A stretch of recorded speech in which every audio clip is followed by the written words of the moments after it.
दिल्ली विधानसभा में मुख्यमंत्री अरविंद केजरीवाल ने केंद्र सरकार पर हमला बोलते हुए कृषि कानून की कॉपी फाड़ दी। किसान आंदोलन पर चर्चा के लिए दिल्ली विधानसभा का विशेष सत्र बुलाया गया था। हमला करते हुए अरविंद केजरीवाल ने एक के बाद एक तीनों कानूनों की कॉपियां फाड़ दी। और ये तीन कानून हैं, ये तीनों कानूनों को मैं सदन के सामने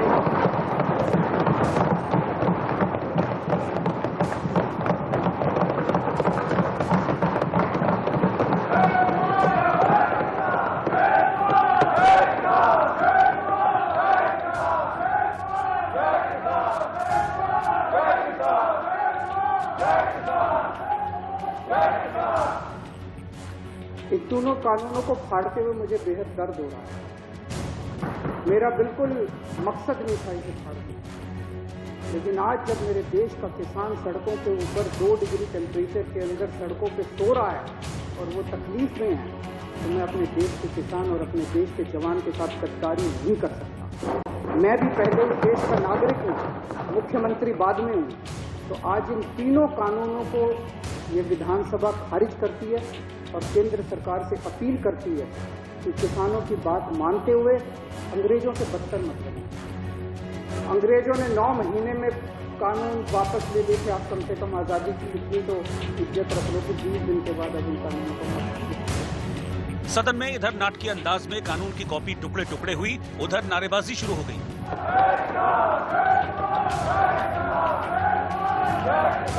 इसके बाद केजरीवाल ने किसानों का समर्थन करते हुए केंद्र सरकार से जल्द कानून वापस करने की मांग की। ऐसी क्या आसक्ति की कानून पास कर दिए गए? पिछले 6-7 साल से आप लोग देख रहे हैं कि भारतीय जनता पार्टी ने चुनावों को कितना महंगा कर दिया, कितना पैसा खर्च होता है चुनावों के अंदर, कितना पैसा खर्च होता है। ये कानून किसानों के लिए नहीं बनाए गए, ये कानून भारतीय जनता पार्टी के चुनावों की फंडिंग कराने के लिए बनाया। कृषि कानून के विरोध में दिल्ली बॉर्डर पर जुटे पंजाब के किसानों का केजरीवाल खोलकर समर्थन कर रहे हैं। हालांकि इस मामले में उन पर लगातार सियासत करने का आरोप लगा है। विधानसभा में भी केजरीवाल ने कानूनों को लेकर भगत सिंह का खास तौर पर जिक्र किया। भगत सिंह ने क्या इसी बात के लिए कुर्बानी दी थी कि जब देश आजाद होगा तो अपनी सरकारों के खिलाफ भी इसी किस्म से आंदोलन करने पड़ेंगे। आजाद भारत के अंदर भी इतने लोगों को अपनी जान। दिलचस्प बात यह है कि 3 में से 1 कृषि कानून का दिल्ली सरकार नोटिफिकेशन लागू कर चुकी है। ऐसे में आम आदमी पार्टी पर भी सवाल उठ रहे हैं। लेकिन विधानसभा में न सिर्फ केजरीवाल बल्कि उनके 2 विधायकों ने भी कानूनों की कॉपियां फाड़ी। एक एक करके फाड़ दूंगा। ये वो कानून है जिसमें कहता है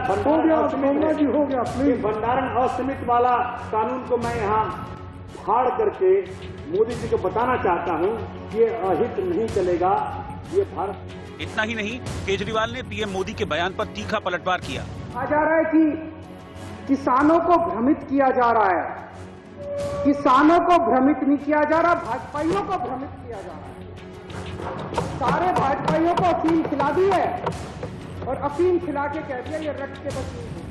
विधानसभा में दिल्ली सरकार ने संकल्प पत्र पेश करके तीनों कृषि कानूनों को निरस्त करने की मांग की। उधर बीजेपी ने भी हिसाब बराबर करने में देर नहीं की। मनोज तिवारी ने केजरीवाल को टुकड़े टुकड़े गैंग का समर्थक बताया और कानून फाड़ने को असंवैधानिक करार दिया। सभा में किसी बिल को फाड़ा,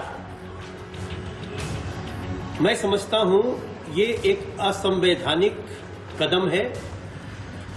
चुना हुआ मुख्यमंत्री संविधान सम्मत संसद से पास किसी बिल को इस तरह से विधानसभा में टुकड़े टुकड़े फाड़ दे, ये बड़े शर्म की बात है। जबकि साथ में ये भी याद रहे कि उन्होंने ये बिल स्वयं ही पास किया है,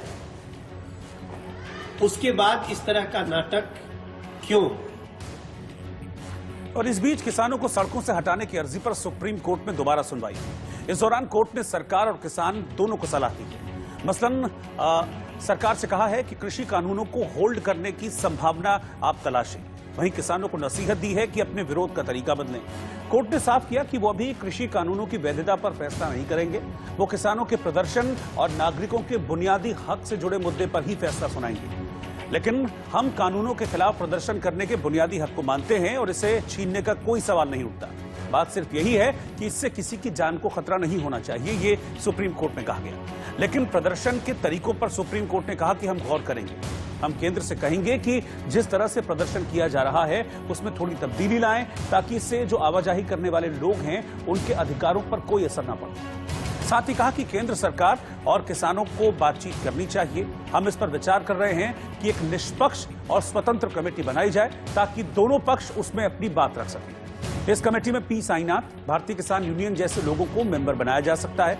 केंद्र सरकार इस पर सोचे कि कानून पर फिलहाल रोक लगाने की क्या संभावनाएं हैं। क्या सरकार सुप्रीम कोर्ट को यह भरोसा दिला सकती है कि इस मामले की सुनवाई होने तक वो कानून अमल में नहीं लाएगी? सुप्रीम कोर्ट की टिप्पणियां सुनने के बाद अटॉर्नी जनरल के वेणुगोपाल ने कहा कि इन प्रदर्शनकारियों में से कोई भी मास्क नहीं पहनता, चिंता कोरोना की है।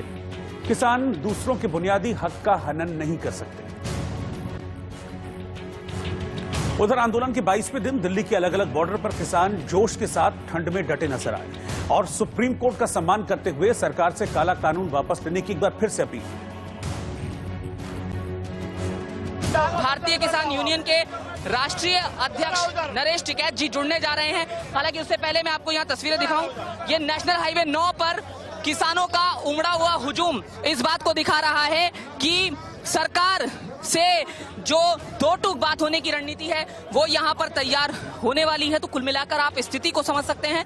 नेशनल हाईवे 9 पर भारी संख्या में किसान एकजुट हुए हैं और आप तमाम जो यहाँ पर मैं सुरक्षा व्यवस्था भी आपको एक बार दिखाने की कोशिश करूं तो जो नरेश जी यहाँ पहुंचे हैं उनकी सुरक्षा में। नरेश जी बहुत बहुत स्वागत है आपका इंडिया न्यूज पर। हम ये जानना चाहेंगे कि आज क्या यहाँ पर पंचायत में रणनीति तैयार होने वाली है? देखो तो पंचायत शुरू होगी, क्या निर्णय होगा क्या नहीं वो तो देखेंगे जी। हाँ, और जब आप आए हैं रास्ते में तो कई तरह की मुश्किलों का सामना आपको करना पड़ा, बैरिकेडिंग थी जगह जगह। अजी मुश्किल तो किसानों के चलती रहे, मुश्किल में तो यहाँ पड़े ही है जी। देश जानना चाह रहा है हालांकि इस बात को कि जो सुप्रीम कोर्ट है उन्होंने जो कमेटी बनाई है उसको आप कैसे देखते हैं? नहीं मान्य सुप्रीम कोर्ट का तो हम सम्मान करें, उनका तो वो तो सर्वोच्च न्यायालय है, उसमें तो सम्मान करना चाह उनके अनदेखी नहीं करने का। क्योंकि आप भारतीय किसान यूनियन के राष्ट्रीय अध्यक्ष हैं तो आपसे ये सवाल जरूर मेरा बनता है कि क्या रणनीति तैयार हो रही है किसानों, कहाँ बात बनेगी? अजी ये तो 40 संगठन है, केवल भारतीय किसान यूनियन थोड़ा निर्णय ले सके। 40 संगठन है, वे बीच का रास्ता निकाल लेंगे। 40 संगठन है, उनका भी सम्मान की बात है। ये आदमी छट रहे, उन्हें उनका त्याग है। 22 दिन होली में सड़कों पर पड़े तो उनके अनदेखी थोड़ा ही होगी। हम एकदम यहाँ से 10 मिनट में हम बदलाव कर देंगे, नहीं बात। जो किसान 22 दिन से अपने आंदोलन करते हुए टिकने में बैठे हैं, हम इनसे उनकी राय समझ लेते हैं कि सुप्रीम कोर्ट के फैसले के बाद से क्या कुछ उनकी राय है। जैसा सुप्रीम कोर्ट में दूसरे दिन की आज सुनवाई हुई, जो बातें कही गई, आप कितना इत्तेफाक रखते हैं उससे? इत्तेफाक तो रखते हैं, देखते हैं आगे का क्या होता है। जो होल्ड पर गया तो हम तो बात करने से तो कभी नहीं भागते, हम सरकार ही भाग रही है ना। हम टेबल टॉक पर कभी भी नहीं भागेंगे, ना पीछे भागे ना भागेंगे। तो बात करें सरकार तो हम इसका हल निकाल कर जाएंगे, उन्मोचन से नहीं देंगे। हमको भरोसा देंगे चले जाओ, ये बात नहीं होगी। हम तो हल करा के ही जाएंगे। सुप्रीम कोर्ट ने टिप्पणी की, कहा कि जब तक आपकी बातचीत किसानों से हो रही है तब तक क्या सरकार इस बिल को होल्ड कर सकती है? ये इतनी बड़ी बात सुप्रीम कोर्ट का बोलना, क्या लगता है आपको? चलो अच्छी बात है जो सुप्रीम कोर्ट ने फैसला किया, पर ये तो सरकार जवाब दे सकती है, उसने क्या करना। हम तो किसान तो नहीं ना जवाब दे सकते, तो सेंटर ने देखना क्या करना। लेकिन हम तो अपनी बात बता सकते हैं। हमारे से बात हमारे आगू नहीं मांगेंगे। हम तो पहले भी कहते हैं, हमने जो एक पॉइंट पर एक 5 मीटिंगें की सरकार के साथ, तो 5 मीटिंगों में हमने एक बात बताई, एक सरकार ने तस्लीम किया भी ये व्यापारी के लिए बन गया, हमारे से गलती हुई। तो अब इसको कैंसिल करने का क्या, सरकार तो 5 मिनट में सेशन बुला के कैंसिल करे तो हम घर में जाते हैं, क्या बात है। इस वक्त हम हरियाणा राजस्थान बॉर्डर पर शाहजहांपुर में मौजूद है। यहाँ पर 5वां दिन है, किसान लगातार जो है हाईवे पर यहाँ डटे हुए हैं और जो मांग है उनकी कि सरकार जो कृषि बिल है तीनों उन्हें वापस ले, उसके बाद ही अपने आंदोलन को वापस लेंगे। तो तमाम जो राजस्थान और आसपास के जो किसान हैं और जो दूसरे जो लोग हैं जो किसानों के इस आंदोलन को समर्थन कर रहे हैं, वो पिछले 5 दिन से यहाँ डटे हुए हैं। और सबसे बड़ी एक चुनौती तो किसानों के सामने यही है कि सरकार अपने रुख में बदलाव लाए और जो कृषि बिल है उन्हें वापस ले। और लगातार हर रोज किसानों की संख्या में इजाफा हो रहा है। ऐसे में जो तमाम तरह की खाने से लेकर रहने और दूसरी जो व्यवस्थाएं हैं वो आंदोलनकारी किसानों ने अपने लिए यहाँ पर की हुई है। इस सब के बीच जो हरियाणा पुलिस है उसने भी अपनी तैयारियां जो है वो अब धीरे धीरे बढ़ानी शुरू कर दी है। जो रैपिड एक्शन फोर्स के अलावा हरियाणा पुलिस के जवान बड़ी तादाद में यहाँ पर मौजूद हैं और जो धरना स्थल है वहाँ पर बैरिकेडिंग की हुई है ताकि किसान जो है राजस्थान की तरफ ही बैठे हुए हैं वो हरियाणा में दाखिल ना हो उसके। सुप्रीम कोर्ट ने यह साफ तरीके से कह दिया है कि जब तक वो किसानों का पक्ष नहीं सुनती है तब तक वो पूरे नतीजे पे सुनवाई नहीं करेगी। तो पूरे मामले को अगर देखें तो सुप्रीम कोर्ट ने यह साफ तरीके से कह दिया है कि किसानों का पक्ष जानना बहुत अहम है। और पीछे आप देख सकते हैं कि सिंघू बॉर्डर में लगातार आज 22वां दिन है जहां पे प्रदर्शन जारी है और किसान भाई जो है एकजुट यहां पे डटे हुए हैं। इनका साफ तौर से कहना है कि वो सरकार के जो प्रतिनिधि है उनसे बातचीत करने के लिए राजी हैं, बट सरकार को लिखित में कुछ ठोस कदम बढ़ाना पड़ेगा। और लगातार यहाँ पे सिंघू बॉर्डर पे आप देख सकते हैं कि किसानों की संख्या भी दिन प्रतिदिन बढ़ती जा रही है। और इस बीच कृषि मंत्री नरेंद्र सिंह तोमर ने किसानों को पत्र लिखा है। 8 पन्ने के पत्र में सरकार ने वही बातें दोहराई हैं जो सरकार लगातार कृषि कानून पर कहती आ रही है। ये चिट्ठी गृह मंत्री अमित शाह के साथ केंद्रीय मंत्रियों की बैठक के बाद सामने आई है। इस चिट्ठी में लिखा गया है, जिन लोगों ने 1962 के युद्ध में देश की विचारधारा का विरोध किया था वही लोग किसानों को पर्दे के पीछे से गुमराह कर रहे हैं। आज वो फिर से 1962 की भाषा बोल रहे हैं। जो कांग्रेस अपनी सरकार में स्वामीनाथन कमेटी की रिपोर्ट को 8 साल तक दबाकर बैठी रही, वो कांग्रेस किसानों के हितैषी कैसे हो सकती है? यूपीए सरकार के जो कृषि मंत्री इन्हीं सुधारों के पक्ष में चिट्ठियां लिखा करते थे, उन्होंने अब यू टर्न कैसे ले लिया? इसके अलावा चिट्ठी में एक बार फिर किसानों की चिंताएं दूर की गई हैं और कहा गया है कि एमएसपी के बारे में सरकार लिखित आश्वासन देने को तैयार है। एपीएमसी के बाहर निजी बाजारों पर राज्यों को कर लगाने की अनुमति दी जा सकती है। किसी भी प्रकार के विवाद के समाधान के लिए किसानों के पास अदालत जाने का विकल्प भी होगा। और इस बीच बड़ी खबर आपको बता दें, प्रधानमंत्री मोदी ने भी किसानों से अपील की है और कहा है कि कृषि मंत्री नरेंद्र सिंह तोमर ने जो चिट्ठी लिखी है, इस चिट्ठी को किसान जरूर पढ़ें। बड़ी खबर इस वक्त की आपको बता रहे हैं, जो चिट्ठी हम आपको अभी बता रहे थे कि ये चिट्ठी कृषि मंत्री नरेंद्र सिंह तोमर की तरफ से लिखी गई है। किसानों को कोट करते हुए किसानों के लिए ये चिट्ठी लिखी है।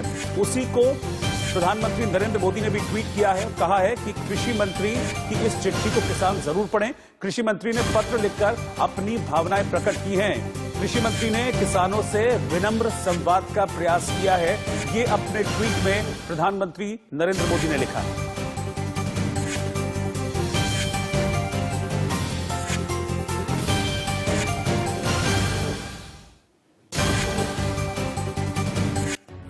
और इस बीच उत्तर प्रदेश की 18 खाप पंचायतों ने किसान आंदोलन का समर्थन किया है।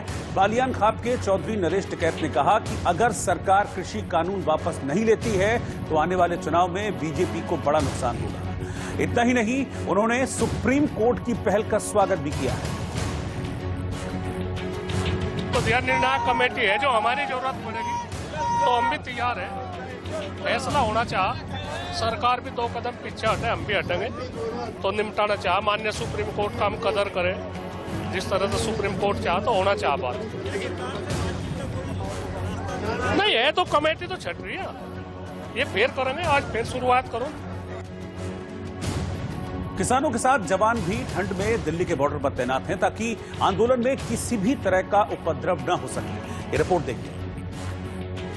3 नए कृषि कानूनों को लेकर किसानों और सरकार के बीच चल रहे गतिरोध को अभी तक नहीं तोड़ा जा सका है। हालांकि सुप्रीम कोर्ट ने जरूर इस मामले में दखल दिया है, लेकिन दिल्ली की सीमाओं पर जहां पर किसान डटे हुए हैं वहाँ हालात जस के तस है। हम इस वक्त टीकरी बॉर्डर पर हैं और टीकरी बॉर्डर पर हम आपको दिखाने की कोशिश करते हैं कि जो बैरिकेड्स लगे हुए हैं, इसके उस ओर हजारों किसानों ने डेरा डाला हुआ है। वहाँ उनके टेंट्स हैं। भरी कड़कड़ाती सर्दी में, दिल्ली की सर्दी में ये किसान यहाँ पर जमे हुए हैं। पहले इनके इरादे दिल्ली में घुसने के थे, लेकिन जब पुलिस ने इन्हें रोका तो फिर ये लोग टीकरी बॉर्डर पर ही जम गए हैं।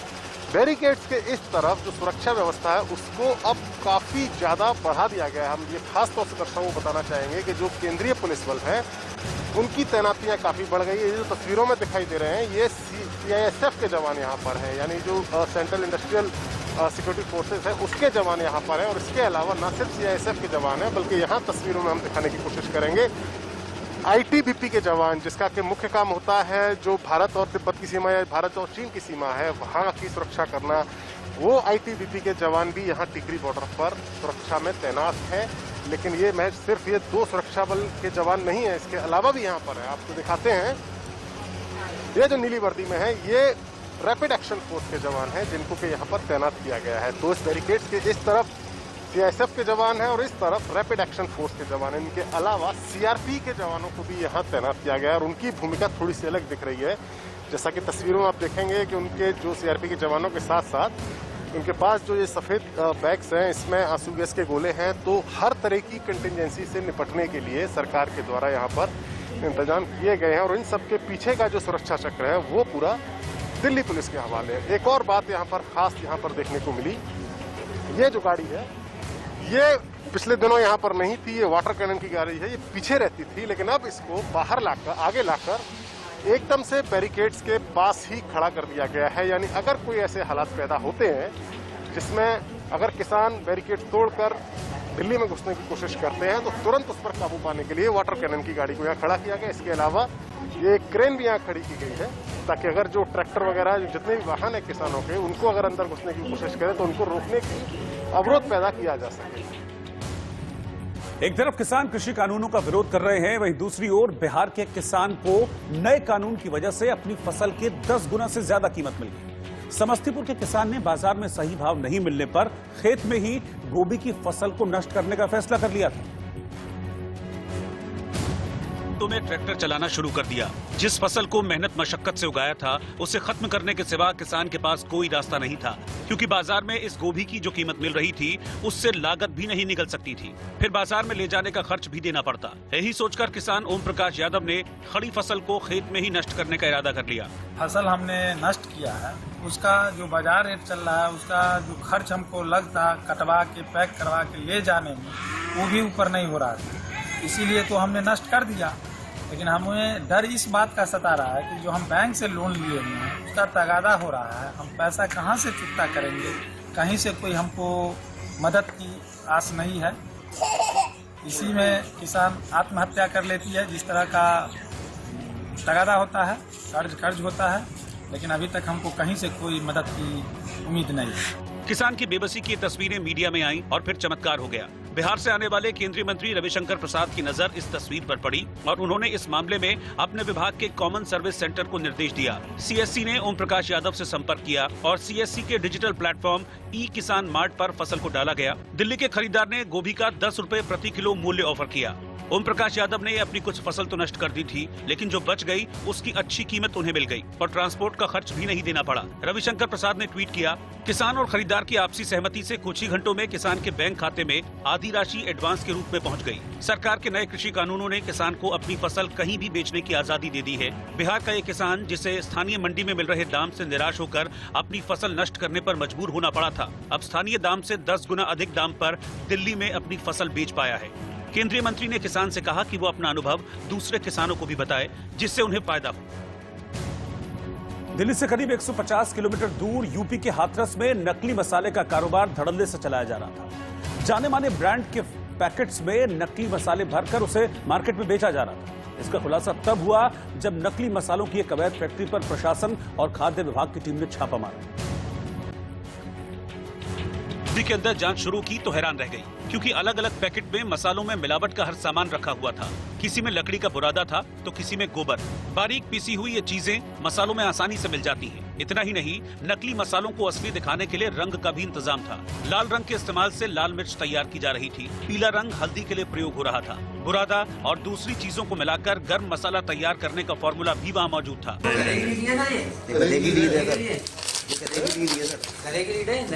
नकली मसालों का ये कमाई वाला खेल कैसे खेला जाता था, इसकी भी पोल पट्टी खुल गई। दूसरे कमरे में जाने माने ब्रांड्स के खाली पैकेट नजर आए। इन पैकेट्स में भरकर नकली मसालों को बाजार में बेचा जा रहा था, यानी नाम किसी बड़ी कंपनी का और मसाला हाथरस वाला। देखिए, काफी समय से शिकायत प्राप्त हो रही थी कि जो BSNL ऑफिस है नबीपुर, वहाँ पर अवैध रूप से और एडल्ट्रेटेड मतलब मिले हुए मसाले, नकली मसाले, इसका वहाँ पे फैक्ट्री चल रही है।